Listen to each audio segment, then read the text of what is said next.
ձեր մասին եմ խոսալու։ Գնացեք, լսեք, լավ, կաբինետում կլսեք։ Տիկին Էլինար Վարդանյանը ԲՀԿ-ի ժամանակ շատ խոստումնալից պատգամավոր էր, թե հետո ինչ եղավ այս գործիչի հետ, տենց էլ չհասկացանք։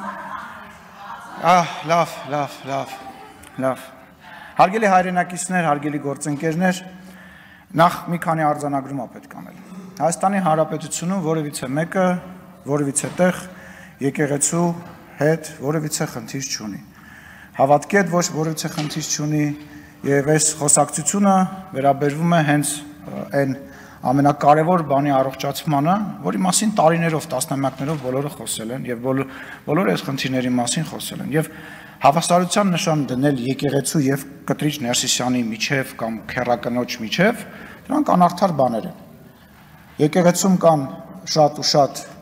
պարկեշտ մարդիկ, բայց այդ մարդիկ հիմա գերու կարգավիճակ ունեն։ Դե գործող ինչ որ մարդ կա, որը որտեղ ղեկավար է, ոնց են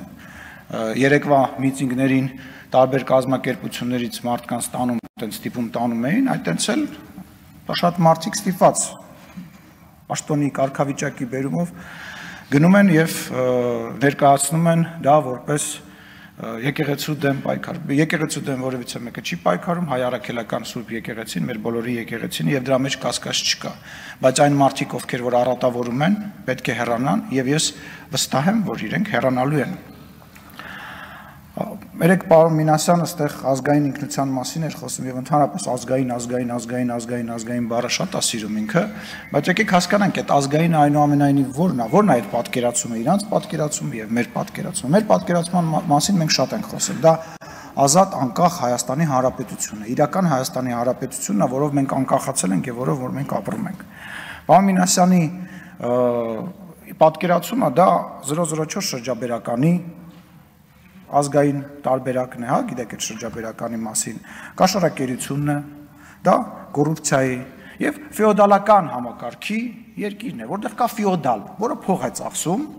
երկիչները փող են ստանում հարսանիքների ժամանակ, հələ մի քիչ էլ ավել են տալիս, հա, մնացածը ինչ որ միջոցառումներ են կազմակերպում, այն մյուսը աշխատանք ունի այդ ֆեոդալի հաշվին եւ այդ ֆեոդալական տենց պուճու ֆեոդալիկների հավաքածու է, որը տենց իր մեծությամբ տենց որ երկիր է։ Այդ է արժեքային եւ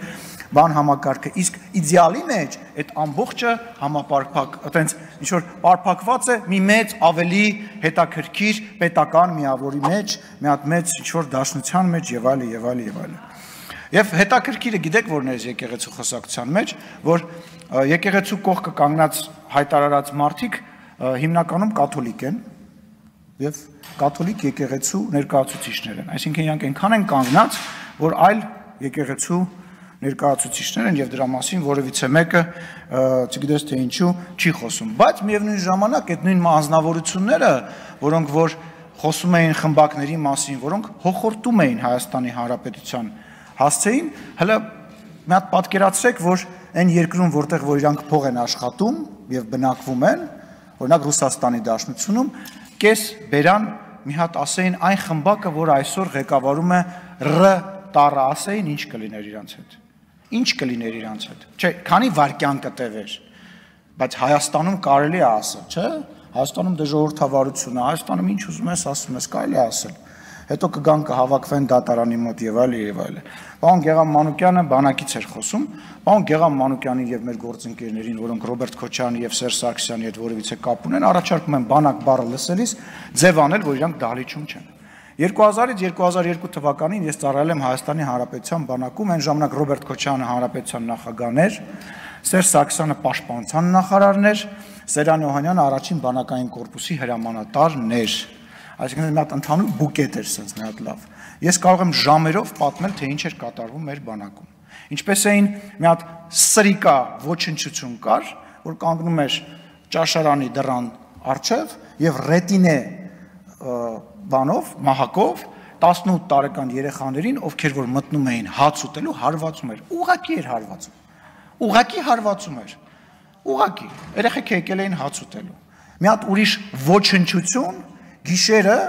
որս էր կազմակերպում, զորամասը եւ քաղաքը բաժանում էր պուճուրիկ մի տարածք եւ գիշերը որոշ զինվորներ փորձում էին գնային քաղաք, հոկտեմբերյան քաղաք, ուշադրություն, ուտելիք հայթայթելու։ Պատկերացնում եք, ուտելիք հայթայթելու ամենայն պատասխանատվությամբ։ Իսկ այդ սրիկան դուրս էր գալի որսի, մի հատ այնպես ջիպ մեքենա ուներ ու բռնում էր երեխաներին եւ ծեծելով բերում էր։ Իր համար դա զբաղմունք էր, ինքը իր բանը չէր կատարում։ Ինչ էին կերակրում, ինչ էին հագնում։ Այդ շորը, որ հագնում էինք, հանելուց հետո շորը տպված էր վրեքս։ Շորը վրեքներս տպված էր։ Այդ նаш բաները։ Իսկ խմելու ջրի մասին, լողանալու մասին ընդհանրապես չէ։ Ուրա Սերյան Օհանյանը, ուզում եմ հասկանամ, ուրա առաջի բանակային կորպուսի հրամանատարը, ուրա Սերժ Սարգսյանը, պաշտպանության նախարարը, որ մեծ խոսում են, ուր են դրանք, Ռոբերտ Քոչարյանը, որ բերանը ծռելով մեծ խոսում է, ուր են, թող գան ինձ եւ հազարավոր այն զորամասը, որտեղ ծառայել եմ, ու չեպկայ ա եղել, եւ ամեն 6 ամիսը մեկ երեխեք են եկել գնացել, ուր են այդ դոլարավոր միլիոնատերները, թող գան ինձ պատասխան տար, ինչի են մեր ուտելիքը, ինչի էր բանի մեջ, ամանի մեջ լսնում էին եռացրած ջուր, կտրտած կաղամբ, կներեք որ պատմում են, բայց պետք է շփացնել էսի միլիոնատերների երեսներին, էլի։ Կտրտում էին, լսնում էին կաղամբ, կարտոֆիլ ու կիլկիվ տամատնամ սոուսի, եռացնում էին ու տալիս էին երեխեքին։ Իսկ հաց ստանում էինք 7-ից 10 օրը մեկ, այդ հացը փաթաթում էին թաց շորի մեջ, դուք պատկերացնում եք հացը 7-10 օր փաթաթված,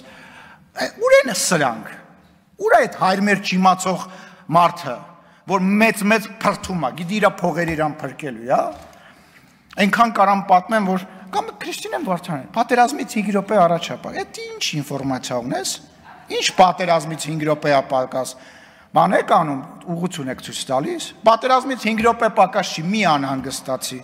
հետ ինֆորմացիա ուղարկի, ասա չանցավ, չկարողացա համոզեմ, որ պատերազմին 5 րոպե ապակաս, մի կրակեք, մի հարցակվեք։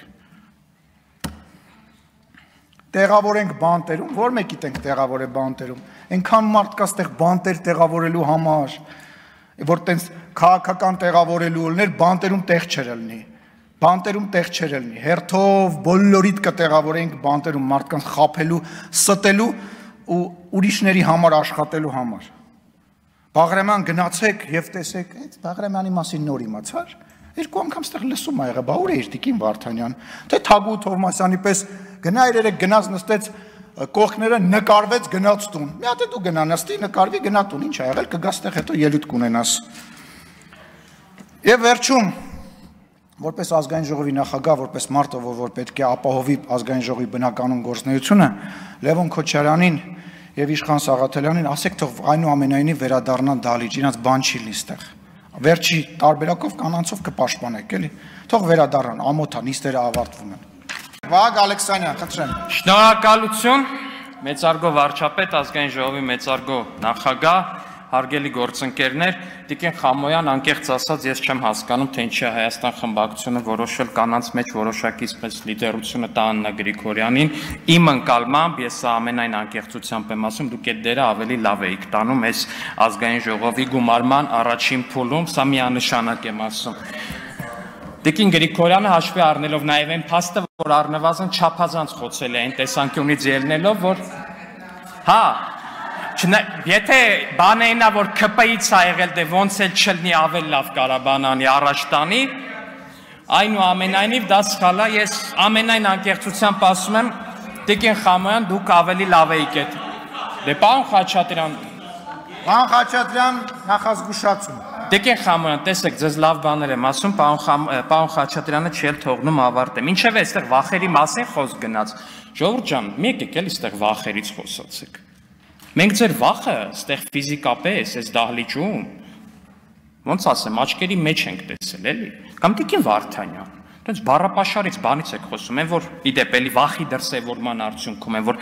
կանացի կենթանի պատ էիք կազմել ձեր առաջնորդի փոքրիկ տղայի դիմաց։ Այդ հետևից որ տենց ինչ որ կիսաթակուն քֆուր-մուֆուր էր տալի, որ լսում էիք, օրինակ այդ չպտտվեցիք, ասեք, այ ախպեր, ես ինչ այս շենքա, ազգային ժողովա, այդ բառապաշարի հետ տենց հաշտեիք խիստ։ Թե Քոչարյանական բերանից դուրս եկած հայհոյանքը դա տենց բան է, օրհնյալ հայհոյանքը է ձեր ընկալմամբ։ Բայց ասեք մի քիչ ավելի խոսակցական բառապաշարը ձեր համար անընդունելի է։ Այստեղ գալի բաներից են խոսում, ոնց որ տենց էլի մենք այս երկրից չենք եղել, այս ամեն ինչի միջով չենք անցել, բա ասում է, Տիկին Գրիգորյանը ասում է, կգնաք Էրդողանը ձեզ բան կանի, ինչ որ հավանություն կտա կամ չի տա, կամ Ալիևը։ Ժողովուրդ ջան, այս երկրում Հայաստանի Հանրապետությունում պետական պաշտոն զբաղեցրած միակ մարդը, ով Ալիևից ոչ միայն հավանություն, այլև երաշխավորագիր է ստացել, դա Ռոբերտ Քոչարյանն է։ Ռոբերտ Քոչարյանը կոմունիստական կուսակցության անդամ դառել է Հեյդար Ալիևի տված երաշխավորագրով։ Հեյդար Ալիևը ստորագրել է, ասել է ես երաշխավորում եմ, որ այս մարդը կլինի լավ կոմունիստ։ Մտել է դառել է կոմունիստ այդ մարդը։ Հիմա եկել եք այստեղ հավանություն։ Իդեպ, այդ երաշխավորագիրը Ռոբերտ Քոչարյանը այսենց արդարացրել է, այսենց չէ, այսենց արդարացրել է երաշխավորագիրը։ Գիտեք խի, որտեղ որ գալիս եք այստեղից ինչ որ ցինիկ ելույթներ եք ունենում։ Դա գիտեք ինչով է պայմանավորված։ 1998 թվական Ռոբերտ Քոչարյանը պիտի ստանձնի Հայաստանի Հանրապետության նախագահի պաշտոնը։ Հայաստանի Հանրապետության ռազմական բյուջեն կազմում է $139 միլիոն, Ադրբեջանը կազմում է $150 միլիոն։ Տարբերությունը 11 միլիոն։ 11 միլիոն, ոնց ասեմ, Քոչարյանի տան գնի չափ ընդամենը, $2000 միլիոն։ 2008 թվական Քոչարյանը հանձնում է նախագահությունը։ Հայաստանի Հանրապետության ռազմական բյուջեն $364 միլիոն, Ադրբեջանին ուշադրություն 1 միլիարդ 932 միլիոն $։ Հասկանում եք, մարդը ստանձնել է պետության ղեկը, ունենալով Ադրբեջանից բյուջեի տարբերություն ռազմական, ընդամենը 11 միլիոնի, ու հանձնել է երկիրը իր սիամական երկվորյակի, ունենալով ռազմական բյուջեի տարբերություն 1 միլիարդ 600 միլիոնի։ 1 միլիարդ 600 միլիոնի։ Նախազգուշացում, պարոն Սուքասյան։ Ժողովուրդ ջան, ձեզ թվում է թե այս թվերը տենց բան են, հա։ Ասում է Քոչարյանի տարիները, կառավարման տարիները դրանք խաղաղության եւ բարգավաճման եւ ծաղկման տարիներ էին։ Այո, բայց Ադրբեջանի համար, որտեղ Ադրբեջանը ռազմական բալանսը 1 միլիարդ 600 միլիոնի խախտում էր, երբ որ 10 միլիոն էր այդ խախտվածությունը ընդամենը։ Այո, Ադրբեջանին պետք էր խաղաղությունը այդ տարիների։ Ադրբեջանին պետք էր, որ ինքը ունենա 1 միլիարդ 600 միլիոնի ավելցուկ Հայաստանի նկատմամբ ռազմական բյուջեի տեսանկյունից։ Թե բա հերոս, թե բա չգիտեմ ինչ։ Ասում եմ, այդ մարդը Ալիևի տված երաշխավորագիրը Հայր Ալիևի միջև հիմա արդարացնում է, այտենց որ ինչ-որ մի երկրի ուզենաս վատություն անես, կամ այտենց թշնամի տնի, պետք է ասես Քոչարյանը դառնա քո նախագահը խոսքի, չգիտեմ, ինչ ասեմ, ձեզ ժողովուրդ ջան։ Բան են անում։ Ասում է բալիստիկ հրթիռների տակ, եկեղեցու հետ կապված ինչ-որ բան, դուք ինչ եք անում բալիստիկ հրթիռների տակ։ Բալիստիկ հրթիռների տակ երկու ընդդիմադիր խմբակցությունը գիտեք ինչ են անում։ Ամեն մեկը մի հատ թուղթ է վերցրել, սենց, ինչ-որ մի հատ թուղթ է, դատարկ թուղթ է, պրոստը ստորագրությունների տեղ կա վրան։ Այն մեկը այդ մի թղթի տակ է ստորագրում, այն մեկը այն մյուս թղթի տակ է ստորագրում, հետո ասում է չէ դուք եկեք մեր թղթի տակ ստորագրեք, չէ դուք եկեք մեր թղթի տակ ստորագրեք, չէ ձեր թուղթը լավը չի, գույնը այն չի, սկրեպը լավը չի, այդ է ձեր արածը բալիստիկ հրթիռների տակ այս բանարվող աշխարհում ինչ անունը։ Ու այդ թուղթն էլ ինչի համար է, որ կավատության գործով անցած մեկի աղբորը բերեն իբր վարչապետի թեկնածու կանգնացնեն այստեղ։ Ժողովուրդ ջան, ամոթ է էլի։ Գոնե լուրջ բաներով, որ իմանայինք մի տենց երևելի գործերով եք զբաղված, մեզ էլ ասում եք դուք ինչով եք զբաղված, է լուրջ եք ասում, հա։ Այս բանը, որ լրատվականը միացնում է, Սերժի լրատվականները քոչարյանականներին են բանանում, թե բա այս դավաճանները իրականում, այն մեկի լրատվականն ես միացնում, այս Սերժի բաները իրականում, բայց այս սաղ ֆարշի համար է։ Քոչարյանն ու Սերժը, ժողովուրդ ջան, եթե ձեզ թվում է թե կարելի եք այս ժողովրդին մանիպուլացնել կամ խաբել 26-ից առաջ 26-ի ընտրությունից։ Քոչարյանն ու Սերժը սիամական երկվորյակներ են։ Իդեպ իրար կպած են կենսական օրգաններով սենց, որ եթե հանկարծ փորձեց վիրահատական միջամտությամբ առանձնացնել, երկուսն էլ կմեռնեն։ Անհնար է պատկերացնել, որ Սերժ ու Քոչարյան սիամական երկվորյակներն հնարավոր է իրարից առանձնացնել։ Այն է, Սերժի խմբակցության падգամավորը, ինչ ասես, ասում էր Քոչարյանի թեկնածու են Գյումրու ընտրություններում։ Իրար վրա կրակել էին, արյունել էր թափվել, ամեն ինչը լեղել էր, ընտրություններն եղավ, գնաց միացավ։ Հիմա եթե ձեզ թվում է, թե sense կարող եք մարդկանց համոզեք, իդեպ դուք ինչն եք ճիշտ անում։ Հասկացել են, որ Հայաստանում երկու մեծագույն անտի-ռեյտինգ կա։ Սերժի անտի-ռեյտինգը ու Քոչարյանի անտի-ռեյտինգը։ Հիմա փորձում են ամեն մեկը մյուսի անտի-ռեյտինգի վրա խաղան, տենց որոշակի ձայներ կեն, որտեղ մեզ հարվածելով իրանց ռեյտինգը չի բարձրանում, որտեղ մենք այդքան անտի-ռեյտինգ չունեն, հասկացան, եթե իրար խփեք, տենց մեր ռեյտինգը կբարձրանա, էլի կտրուկ ձեր։ Չի աշխատելու, ժողովուրդ ջան, ուրիշ բան մտածեք, անկեղծ եմ ասում, չի աշխատելու։ Մի ուրիշ բանի մասին եմ ուզում խոսեմ, ժողովուրդ ջան։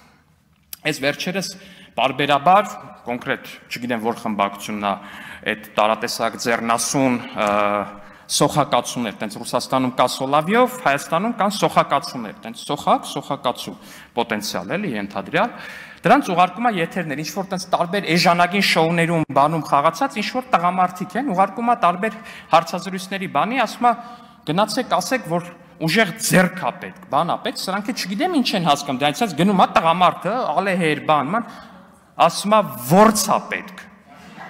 Կարա ժողովուրդ ջան, ձեր ցավը տանը, մի հատ կողմնորոշվեք, դուք կամ LGBT-ի դեմ եք պայքարում, կամ ձեր տղամարդիկ ворց են ուզում։ Ես անկեղծ այդ սիստեմը չեմ հասկանում, ցերեկները, վա, ես իշխանությունը LGBT բան, գիշերները գնում են ինտերվյու իրիկունները, ворց եմ ուզում։ Չեմ ուզում հասկանամ, вообще չեմ էլ կարող պատկերացնեմ, թե բանա, вообще տանը հայելու առաջ ո՞նց է այդ բանը անում, էլի են կարքինի պես հեծանիվ եմ ուզում հայտնի ձեռնաշարժումներով, այդ ворցն ուզում, թե չէ։ Բայց ինչև է, եթե բանը հասելա դրան, որ այնուամենայնիվ ворց եք ուզում ու շատ եք ուզում, ժողովուրդ ջան, թռածների մեջ ворցման մի եկեք, առնվազն, թույլ տվեք էլի ձեր բառապաշարով արտահայտ, թռածների մեջ ворցման մի եկեք, որտեվ եթե ձեր ընկալման պետ ворցը Քոչարյանն է, հազար ներողություն, այդ ворցի ընկածման ենք գալի, տանենք բանավեճի, բերենք ստեղ այդ ձեր իմպիչմենտի թղթի տակ բերենք այս ամբիոնի մոտ կանգնացնենք, մի հատ ворցությունը չափենք, հասկանանք, մի հատ տենց ինչ կա вообще այս կյանքում առհասարակ, ինչքանով է ինքը ворց։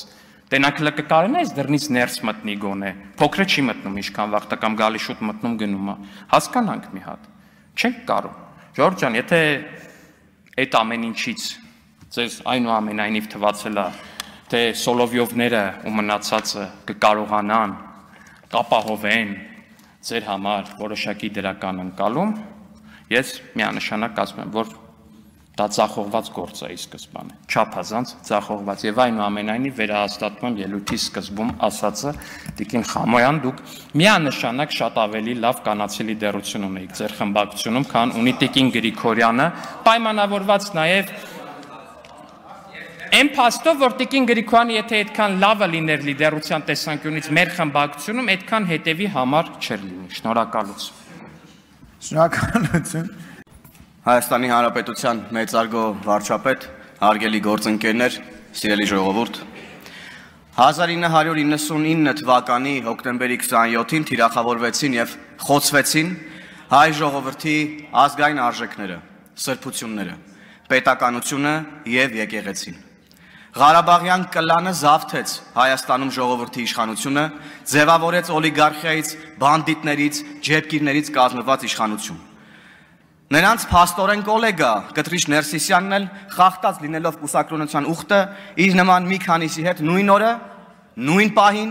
երբ ազգային ժողովում գնդակահարվում էին պետական գործիչները, զավթեց հոգևոր իշխանությունը։ Ավելի մեծ եւ թիրախային հարված հնարավոր չէր հասցնել հայ ժողովրդին։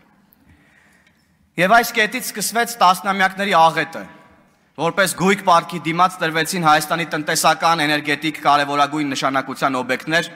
փաստացի հայ ժողովրդին զրկելով սեփական երկրում հարստանալու եւ իր երկիրը հարստացնելու, հզորացնելու հնարավորությունից։ Ժողովրդական լեզվով ասած, հարգելի գործընկերներ, սիրելի ժողովուրդ, մեզ առաջին փուլով կտրեցին փողից, որ այլոց հովանավորչության, բարեգործության, պաշտպանության հույսով ապրենք։ Հետո վերջնականապես զրկեցին ժողովրդին սեփական երկրում ընտրելու, որոշում կայացնելու իրավունքից։ Ասել է թե մեզ ուղիղ ասեցին, որ մենք չենք մեր երկրում տերը, տերը չենք մենք մեր տանը։ Ռոբասերժականները ուղիղ մեզ հետ էին ասում տասնամյակներ շարունակ։ Բայց այս ամենը առավել սահուն իրականացնելու համար պետք էր ժողովրդին էլ ավելի ճնշել, էլ ավելի ստորացնել ու զրկեցին նաև մեզ կրթության, ճշմարտությունն իմանալու հնարավորությունից։ Եվ այս գործը ստանձնեցին դաշնակները, ինչպես մի շարք այլ կեղտոտ ու արյունոտ գործեր։ Դպրոցական դասագրքերից մինչև գիտական հոդվածներ լցվեցին կեղծիքով, ամեն բան արվում էր, որ թաքցնեն պատմական փաստերով հիմնավորվող իրենց դավաճան ու ստահակ դեմքը։ Ու այսօր էլ եկել են, քննադատում են փաստը, որ մենք 300 դպրոց, 500 մանկապարտեզ են կառուցում, ինչ-որ ժամկետներ են քննադատում եւ այլն, ու ասում են, թե բա մեր ժամանակ, իբր թե Քոչարյանի ժամանակ, ինչ-որ 200 դպրոց է կառուցվել։ Բա ես էլ ընկած մանեմ գալի ով էր այդ դպրոցները կառուցել։ Ոչ սեյսմիկ, ոչ զուգարան կար նորմալ, ոչ ջեռուցում կար նորմալ, ոչ ապաստարաններ կար նորմալ։ Դուք եք այդ դպրոցները դուք եք կառուցել, որ մենք հիմա ստիպված 0-ից վերակառուցում ենք ձեր այդ իբր թե սարքած դպրոցները, որը կեսը մեջ էի կարել, կեսը գոմ էիք սարքել, կեսն էլ ձեր տունն էիք սարքել։ Հազարավոր երեխեք էլ զրկելով կրթության իրավունքով, որ մեծանան մի միջավայրում, որտեղ դուք իրանց հետ ինչ ուզենաք կարանաք անեք, այ դուք, պարոն Խաչատրյան, լավա եկաք, ուր են ձեր դաշնակ գործընկերները։ Ու հետո էլ մյուս դաշնակն էլ Գեղամը, Մանուկյան, գալիս է այստեղ ասում է, ես խոսում եմ հազարավոր զինվորականների անունից ու բանակից է խոսում, որ էլի պղծել են։ Տոտովսկի քո անունից չես կարում նորմալ խոսած, դու ո՞ց կարաս հազարավոր մարդկանց անունից առասարակ խոսաս։ Ու բանակից հեռու մնացեք առասարակ, դուք չեք զանգում հրամանատարներին պատերազմի օրերին աղաչում, չգիտեմ ինչեր խոստանում, որ տանկերը պտտեն դեպի Երևան։ Այ դավաճաններ, այ հողատուններ։ Եվ ահա այս միջավայրում, սիրելի գործընկերներ, սիրելի ժողովուրդ, որտեղ չկան իրավունքներ, հարստանալու միջոց, լավ կրթություն ստանալու եղանակ, ծնվում են բարեգործները, որոնք այդ նույն մարդկանց հաշվին հարստանալով գրոշներ են շպրտում ժողովրդին, թե բա մենք բարեգործ ենք, թե բա մենք լավություն ենք անում, որ վերջնականապես ստորացնեն մարդկանց, մուրացկանի հոգեբանություն ներարկեն, թալանեն ու կառավարեն ոնց ուզում են։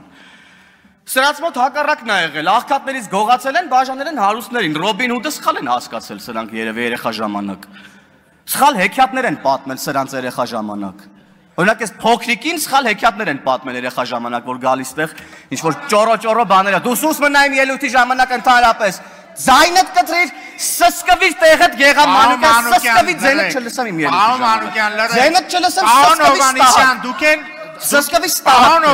դուք էլ հարգալից գտնվեք։ Ու շարունակեմ ներողություն։ Ու մի հատ էլ այդ բարեգործները գալիս են մունատ են գալիս, մատ են թափ տալիս հայկական պետականության ու հայ ժողովրդի վրա։ Դե բա փող ենք տվել, ինչ կուզենք կանեք։ Կարող է գիտեք այս ձեր օբյեկտն է։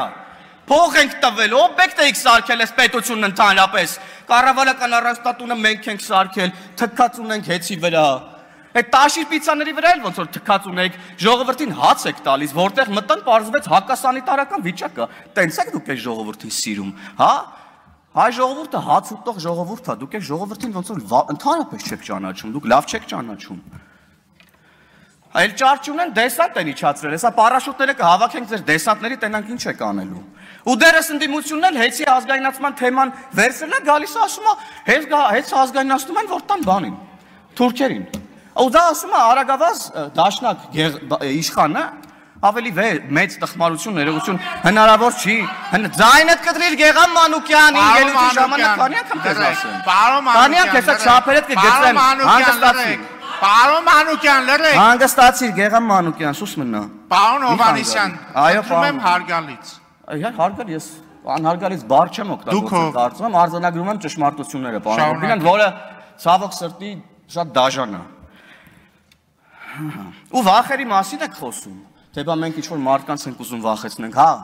մենք ժողովրդի անունից ձեզ ենք վախացնում, ձեր վախը նենց ենք բռնելու, դուք չեք էլ պատկերացնում, մենակ դուք եք, մեր թիրախը, ով պետքա վախենա մեզանից, որպես ժողովրդի ներկայացուցիչներ այս ազգային ժողովում, հակաժների տողար եք։ Հակաշների տողար եք ասեցի, իսկ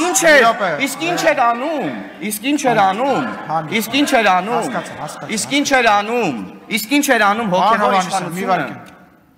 Պարոն Հովհաննիսյան, խնդրում եմ, նախ մի հրարեք իրավիճակը դահլիճում եւ խնդրում եմ հարգալից խոսեք, նախազգուշացում կտամ ու նույնիսկ բարձրախոսը կանջատեմ, մի արեք այդ բանը։ Շատ լավ, պարոն։ Դա վերաբերում է բոլորին։ Շատ լավ, պարոն նախագահ, շարունակելով։ Ու ինչ էր անում հոգևոր իշխանությունը այս ընթացքում։ Բացահայտ աղբերություն էր անում, օլիգարխիայի քրեական ենթամշակույթի ներկայացուցիչների, թալանչիների, բարձվում են նաև անառակների հետ, չնայած այս դեպքում ախպերություն բառը այդքան էլ չի նկարագրում իրավիճակը։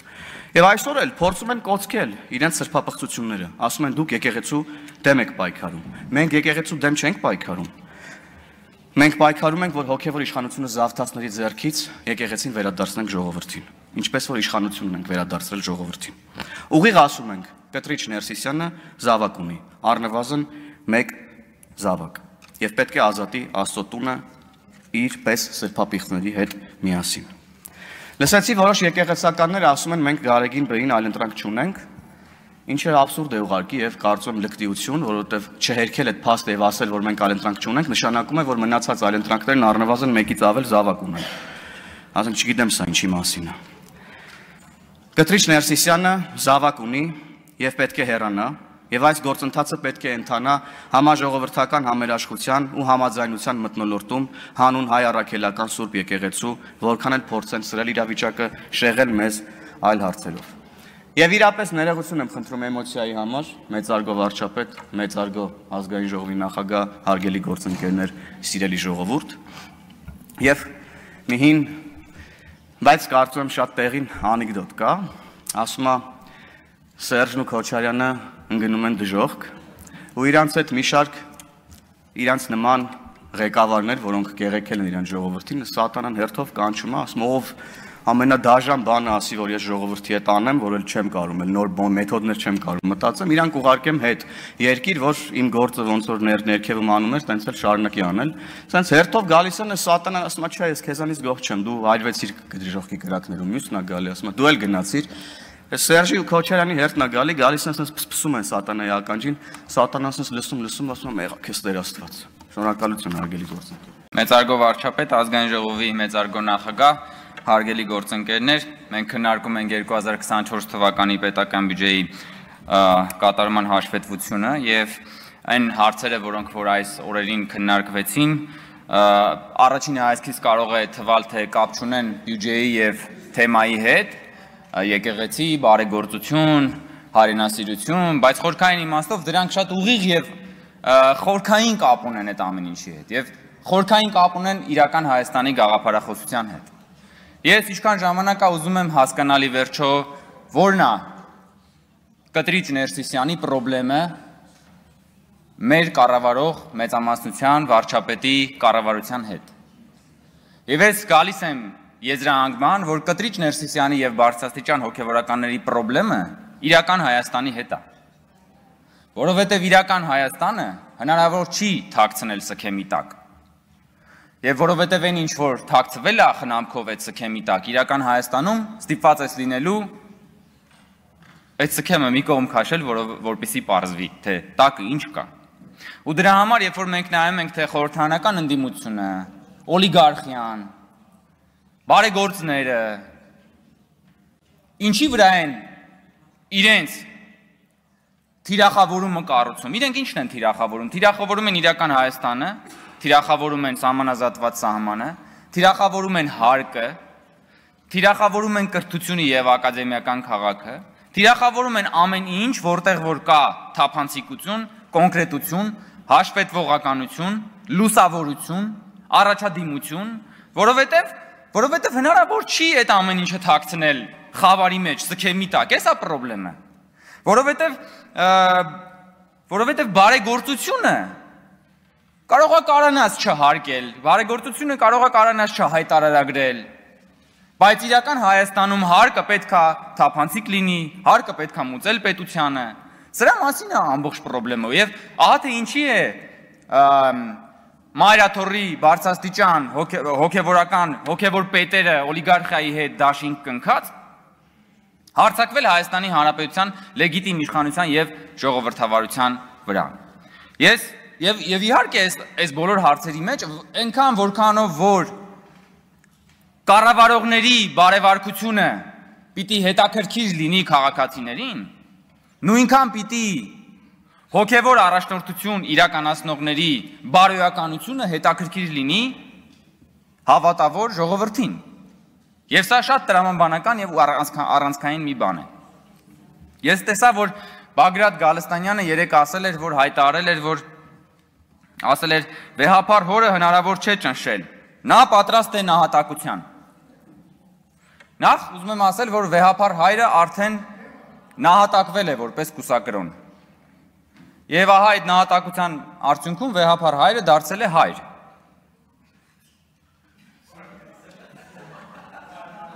Այո։ Նա որպես կուսակրոն նահատակվել է եւ ահա այդ նահատակության արդյունքում նա վեհապար հայրը դարձել է հայր։ Եվ հիմա ասենք ինչ պակաս վատ նահատակներ են բոլոր դալիճում նստած հայրերը, որոնք որ իսկ ինչի՞ չեք դա էլ նահատակություն համարում, որ այսինքն բոլորը ովքեր որ հայրանում են, նահատակվում են յուրովի Բագրատ Գալստանյանի եւ եկեղեցու հոգեվոր պետերի տրամաբանությամբ։ Հիմա մենք ասում ենք շատ լավ։ Վեհապար հայր, դու հայրացել ես, հիմա ազատիր վեհարանը, որովհետեւ ամեն մի նահատակություն ունի իր գինը։ Եվ գնա ճանաչիր հայրությունը, եւ թող որ այն մարդիկ, ովքեր որ պահպանել են իրենց հավատարմությունը այդ ուխտին, գան եւ բարոյապես առաջնորդեն մեր ժողովրդին։ Եվ իրենք բնականաբար սրա հետ ունեն մեծ խնդրեմ։ Երեք մայրաթորը նաեւ դատապարտել էր դատարանի վճիռը կալանքի խափանման միջնորդության վերաբերյալ, եւ սա ինչ է եթե ոչ մայրաթորի կողմից դատական իշխանության նկատմամբ ճնշում եւ հարձակում։ Բա մեզ ամեն օր ասում եք եկեղեցի եւ պետությունը իրարից անջատ են։ Բա որ անջատ են, մայրաթորը ինչ գործ ունի դատական ակտերի հետ։ Եթե անջատ են իրարից, երբ որ ձեզ ձեռքա տալիս, ասում եք որ չէ։ Մենք պետության կարևորագույն ինստիտուտ ենք, հանկարծ չփորձեք մեզ կպնել։ Երբ որ ձեռք չի տալիս, սկսում եք քաղաքական հայտարարություններ անել եւ ասում եք որ բանա։ Դատարանը ուրեմն կայացրել է ոչ իրավաչափ վճիռ եւ դատապարտում է կամ բանի Սամվել Կարապետյանի անձի շուրջ որ կառուցում եք այդ բարեգործության բանը, այդ թիկնոցով որ նրան ծածկում եք։ Լավ ի վերջո մենք չգիտենք ձեր բարեգործությունը ինչի վրա է կառուցված եղել։ Ձեր բարեգործությունը կառուցված է եղել խորը անարդարության վրա։ Դուք ստեղծել եք աղքատություն, ստեղծել եք անարդարություն, որտեղ որ մարդը կանգնել է աղքատության առջև եւ հետո սկսել եք այդ մարդուն բարեգործությամբ բան անել, անընդհատ պահել ձեզանից ուզվորի կարգավիճակում։ Դուք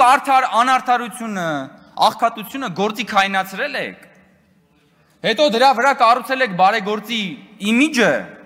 Հիմա էլ ուզում եք այդ բարեգործի իմիջը վաճառել հասարակության վրա եւ ասել, որ գիտեք ինչ, ինքը բարեգործ է եւ իր դեպքում ենթադրենք չպետք է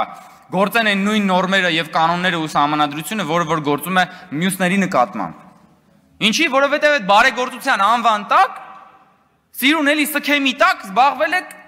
անառակաբարո գործունեությամբ եւ այդ անառակաբարո գործունեությունը ինչպես անձնական մակարդակում է դրսեւորվել, այնպես էլ դրսեւորվել է պետական մակարդակում։ Եվ դուք ստեղծել եք այդ ինքնակատարելագործվող մեխանիզմը։ Եվ այսօր գալիս խոսում եք բարոյականությունից, բարեգործությունից, եկեղեցասիրությունից, հայրենասիրությունից։ Ինչի համար, որովհետեւ դրանք կոնկրետ չեն, որովհետեւ իրական չեն, շոշափելի չեն, որովհետեւ բարոյականությունը չի հարգվում, հայրենասիրությունը չի հարգվում, եկեղեցասիրությունը չի հարգվում, ու դրա համար էլ դուք այդքան բարոյական եք, այդքան եկեղեցասեր եք, այդքան հայրենասեր եք, որովհետեւ դուք անորսալի եք ձեր այդ սիրո մեջ, երբ որ փորձենք հասկանալ, չափել ձեր բարոյականության մակարդակը հնարավոր չի չափել։ Երեկվանից բան Ագնեսա Խամոյանը, այսօր Էլինար Վարդանյանը բան են արել։ Ինչ որ հատուկ հետաքրքրություն են ցուցաբերում, ասում է բանը, ստուգում եք սրա նրա կուսությունը։ Էլինար նախ նորից եմ ասում, կուսությունը չէ, կուսակրոնության մասին է խոսքը, դրանք շատ տարբեր հասկացություններ են։ Էլինար Վարդանյանն ասում է մոմով սրա նրա կուսությունն եք ստուգում, մոմով չենք ստուգում, մոմով դուք եք սրա նրա կուսությունը ստուգում, մոմով, մոմիկով, ինչով ուզում եք ստուգեք։ Ասում է բան, չգիտեմ, գինեկոլոգ, ուրոլոգ եք դարձել, ես եք ստուգում, են եք ստուգում, ոչ գինեկոլոգը, ոչ ուրոլոգը չեն կարա ստուգեն ձեր պղծվածության մակարդակը, ձեր ուրեմն հանցավորության մակարդակը։ Ոչ մեկ չի կարա ստուգի, թե դուք ինչ աստիճանի եք այս երկիրը կեղեքել եւ մարսել եք, թե չեք մարսել։ Գուցե մի հատ նորմալ պրակտոլոգ որ ճարեք, կարող է դա ձեզ ինչ որ խորհուրդներ տա այդ հարցով։ Ես չէի ուզում խոսել, բայց քանի որ իմ գործընկերը խոսեց այդ նախկին պալատական մի ծաղրացուի մասին, որը որ հայտարարել է, որ ինքը եւ բնականաբար ոչ միայն ինքը իրեն շրջապատը ворց ղեկավար են ուզում։ Ես ուզում եմ ասել, որ այդ բնականաբար ինքը ներկայացրել է իրեն շրջապատի բաները, ցանկությունները, չէ՞, որովհետեւ ինքը մենակ իր անունից չի խոսում։ Այս այն մարդն է, որը որ միջև այս բանը խոսել է, նախ եւ առաջ ուզել է ինքնարժեքի ցածր վաճառվի մեր իշխանությանը։ Մենք ասել ենք, լսի, դու ապրանք չես։ Մենք չենք ուզում քեզ գնել։ Նրան ու նրա նմաններին ասել ենք, դու ապրանք չես, դու մարդ ես։ Ունես արժանապատվություն, դու քաղաքացի ես։ Գնա եւ դարձիր ինքնիշխան քաղաքացի, մեծ պետք չի որ քեզ առնենք։ Ու քանի որ ինքը մնացել է առանց գնորդի, հիմա հրապարակային օֆերտա է հնչեցնում ворցերի փնտրտուքով։ Եվ մենակ ինքը չէ, իրանց իշխանության, այսինքն պարզ է, չէ, իրանք ինչ են ուզում։ Որովհետև բռնարարի նկատմամբ ստոկհոլմյան սինդրոմը այս մարդկանց արյան մեջ է։ Կամ որ ասում եք բարեգործություն, բարեգործներ եւ փորձում եք այսպես մեզ հրեշացնել, որ մենք բարեգործությունը չենք գնահատում։ Նախ ուզում եմ ասել, որ ձեր նշած բոլոր մարդիկ Հայաստանի Հանրապետությունից ստացել են կոնկրետ բաներ, եկամուտներ։ Իրենք այստեղ արել են ներդրումներ եւ ստացել են եկամուտներ։ Եվ մի հատ ուրիշ հարց էլ կա, այդ բարեգործների պետությունը ո՞րն է։ Սա ֆունդամենտալ հարց է։ Այդ բարեգործի պետությունը, ես ոչ թե նկատի ունեմ միայն ֆորմալ քաղաքացիությունը, ո՞րն է այդ բարեգործի պետությունը, ո՞րն է այդ բարեգործի կենսական շահերի գոտին, որ հանկարծ եթե այդ կենսական շահերի գոտիում ինչ-որ բան չլինի, ինքը կկորցնի իր ունեցվածքը։ Եվ ինչ կլիներ Սամվել Կարապետյանի հետ, որ հանկարծ նա իր կենսական շահերի գոտում համարձակվեր այդ երկրի իշխանության մասին ասել մի փոքրիկ խմբակ։ Ինչ կանեին նրա հետ եւ քանի վայրկյանում նրա հետ դա կանեին։ Դա էլ թողնում եմ բոլորի երևակայությանը եւ ամփոփելով ուզում եմ ասել, որ քաղաքացիական պայմանագիր խմբակցությունը իհարկե կողմ է քվեարկելու 2024 թվականի բյուջեի տարեկան հաշվետվությանը։ Շնորհակալություն։ Շնորհակալություն։